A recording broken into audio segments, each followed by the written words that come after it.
We got a few company in here. Where are you from? Where are you from? Originally from Sri Lanka. Sri Lanka? Oh, you're from Sri Lanka. Oh, that's good. Sri Lanka is a place of the Buddha. So we just chanted Namo Tassa, and we chanted, you know better than I. Buddham Saranam Gacchami. And maybe there's one that you may not know. That is Om Mani Padme Hum. That is the Mahayana mantra. And maybe we should talk about it. Om Mani Padme Hum. What does that mean? Because we've been chanting it. Om, O-M, Om. Om is the mother of all sound.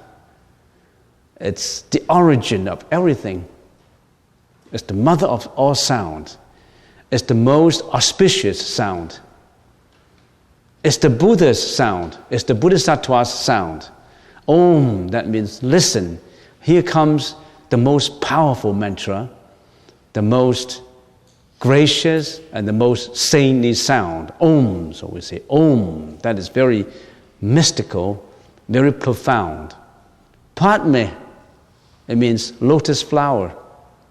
Padme, Om Mani. But before Mani, we have Om Mani, M-A-N-I, Mani.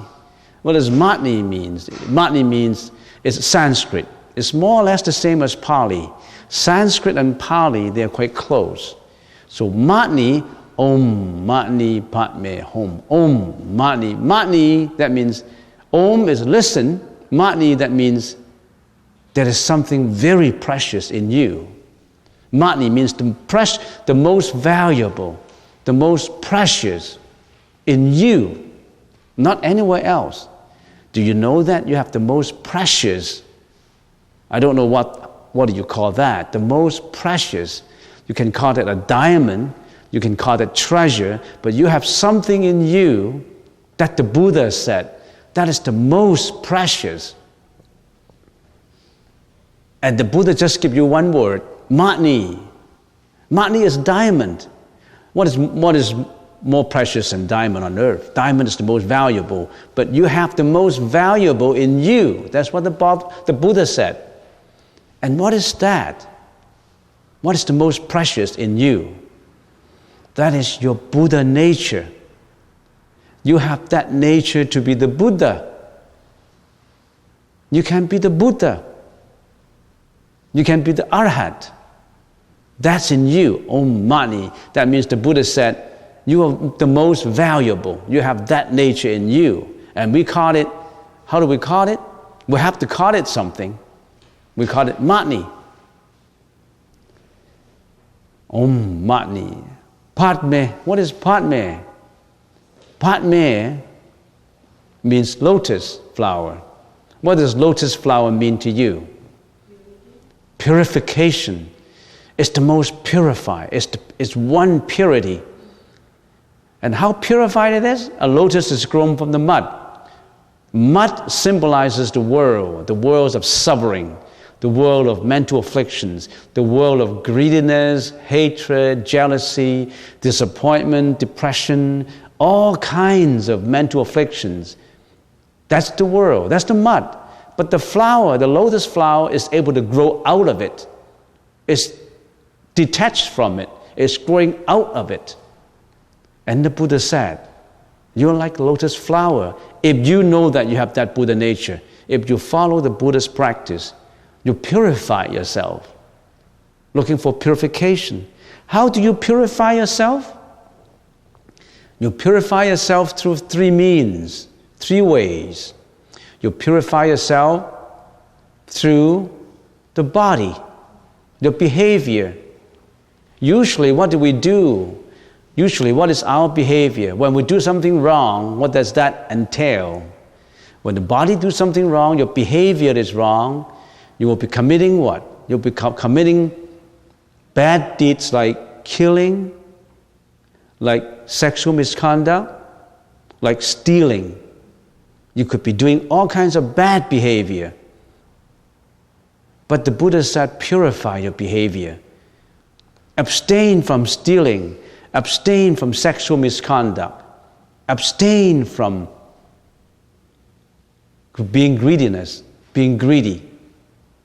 So the Buddha said, when you want to purify yourself, you purify through 3 means. Your behavior, the body, your behavior. The next purification is through speech. Through the mouth, the speech. Your mouth can lie, you curse, you lie, you use flattery language. You be telling people, criticizing people without reasons. So you are doing a lot of bad deeds through the speech. So you have to purify your speech. And what is the most important? Purify yourself through the mind. That's why we're meditating. So that's why I said it's very meaningful on the first day of the new year that you are coming to hear on your agenda of purifying yourself. That's the most gracious, the most auspicious, the most prosperous. And it's the most demanding too. So you said, we chant Om Mani Padme. So Om, that means listen. Here is the most important message. Padme, you have that Buddha nature in you. You have to do it by purifying yourself. Home, what does home mean? Home, that means every utterance of that mantra is planting a Bodhi seed in your mind. It's planting the most auspicious seed in your mind. That is a very important seed that is planted for every utterance of the mantra. So every utterance is Om Mani Padme Hum, Om Mani Padme Hum. A seed is planted in you. So isn't that the most meaningful for the first morning of the January, of the new year? So that's what we've been doing. We chant that mantra. Okay, let's continue. Given an introduction, let's continue with what we've got last time. We've been talking about the 9 stages of mental development in meditation. Why do we meditate? Meditate is not just sitting there and relaxing. People say, I go into the temple and then I meditate, I relax myself. I've been under pressure. I work too much. Or I go to party too much. I enjoy myself too much. I've been going through all these sensual pleasures too much. Now I better abstain myself from all that and go to a quiet place, go to a temple and sit in there and meditate and relax myself and free myself of all pressure. That is not the main idea of meditation. The idea of meditation is not just for relaxation. Meditation is not passively sitting there and doing nothing. Meditation is to work on your mind. Work on your mind. So we have 9 methods, 9 stages of meditation. How important is meditation? Why do I have to work on my mind? What is the most important in you? What control your behavior? What control your speech? What control your thinking? What is that control all that? Is your mind. And the Buddha said, you can use your mind, train your mind to become the Buddha. If you don't train your mind, you let your mind go astray, you will do a lot of bad deeds and you will suffer. You will suffer from all the bad deeds that you will be doing. You will suffer from all the bad deeds that you have done. Because for everything there is causality. Whenever you make a cause, there will be an effect to it. Causality, we call it. A cause, an effect. There is no effect without cause. Causality, we call it. So if we meditate, we train our own mind, and meditation is for the spiritual odyssey, is for someone who wants to be the Buddha. How does it help me in my daily life? How does it help me? I'm a student. Why do I have to meditate? I'm a housewife. Why do I have to meditate? I'm a businessman. I'm a worker. I'm employed by a company. How does meditation help me? Meditation helps your mind. If your mind is healthy, if your mind is strong, you will be successful in everything you do. If you're a student and you train your mind, you will pass all examinations. You'll be an A student. Why? Because when you're meditating, you're training your concentration. Why did students fail?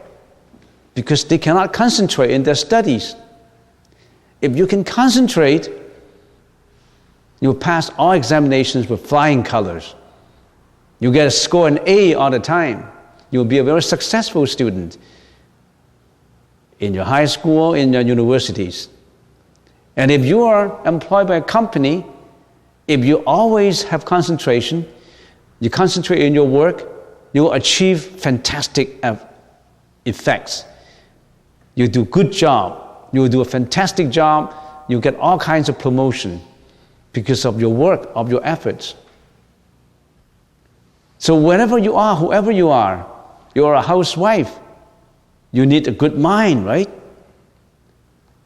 A mind that can look after the house, look after your family. A mind that will be kind to your children, kind to your husband, kind to your in-laws. A mind that will be helpful for the family. And if you're both housewife and a worker, training your mind will be the most helpful to you because you can free yourself of all pressures. When you're in suffering, you have that strong will to endure the suffering. When you come across mental afflictions, you have that strong will to eliminate mental afflictions. When you come across unpleasant encounterment, then you know how to eliminate your mental afflictions. So that's extremely important. So that's why we learn meditation. In the first stage of meditation, we said, just a very fast review, we have the first stage is mental placement. Mental placement, that means you gear all your thought internally to one object of attention. You place your mind in peace. You place your mind, because our mind have been wandering in every direction. Now when we're meditating, we pull our mind into one object of concentration. You place your mind, we call it mental placement. The most important is you must know how to place your mind. We call it mental placement. Do you have that piece of paper? Everybody have that piece of paper that we've been talking about? So you need that to know the different stages in the summary. So we have mental placement. A mental placement is to create an object of attention for you. In daily life, our objects of attention are numerous. All these are objects of my attention in daily lives. Now we want to simplify our objects of attention into one object, and that is the breath. In and out breath. Simplified it, so we concentrate on the nose tip, the in and out breath. That is very important. Because you're training your mind to gear your mind from all these attractions and enticements to one object. And that's the object of attention, which is your object of attention. So that we call mental placement. And then, once we have that object of attention, the next is continuous placement. That means my attention will be continuously on it. If I have distraction, I won't be led away by my distraction. I'll come back to that attention.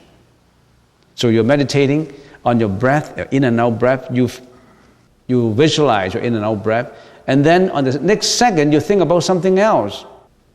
You think about your family, your job, your party. You think about making a phone call. You can think about numerous other thoughts. You stop.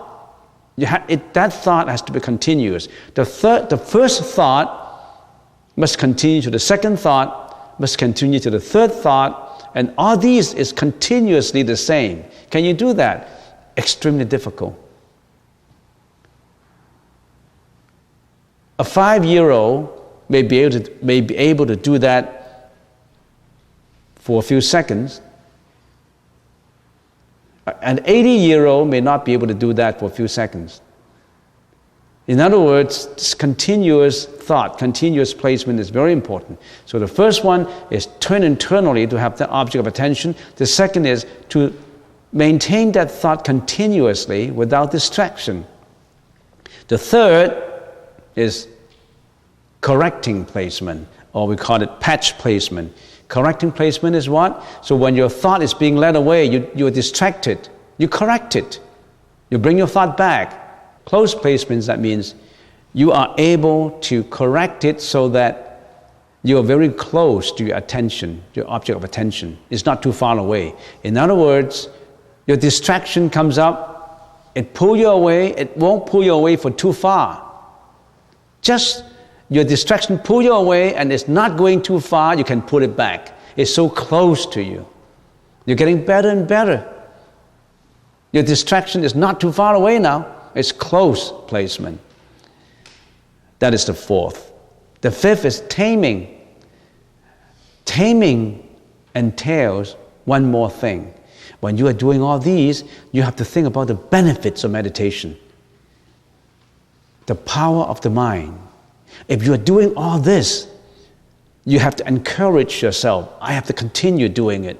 Am I doing it for nothing? Why do I have to place my mind into one object of attention? Why do I have to be continuously doing that? Why do I have to correct it?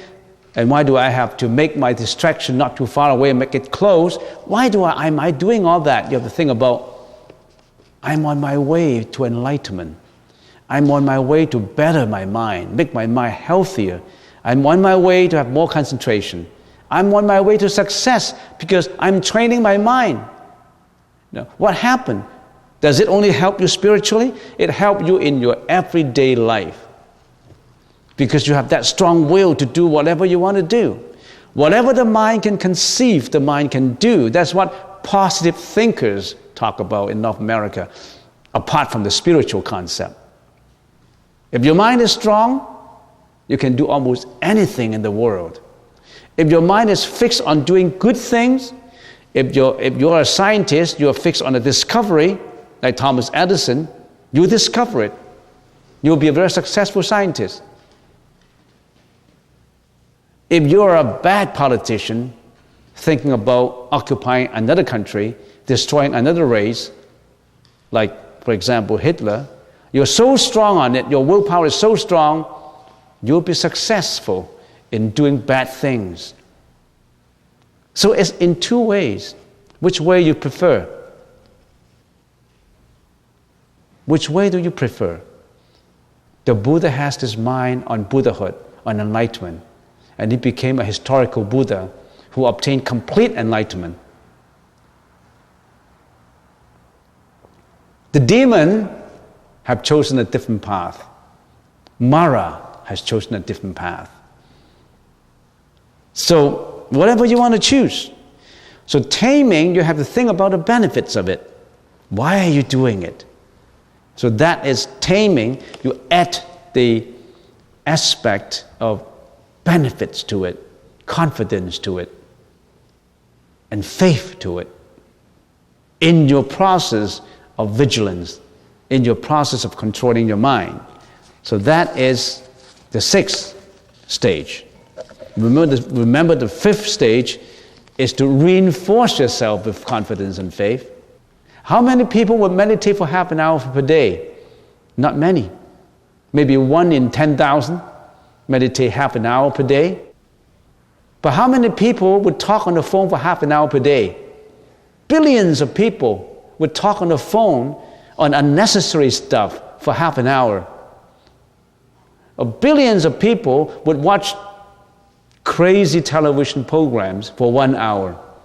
And they won't spend 15 minutes on reinforcing themselves, making them stronger in their mind, on meditation. They won't spend the time on that. They spend their time on something else. And that's what we call ignorance. If a student can spend just 15 minutes and sit there and meditate, he will be an A student. So if you're a student, would you follow that instructions? You can follow that instructions and you'll be a good student. Okay, the sixth is pacification. Now you have pacification. You look at that piece of paper that you've got in there, pacification.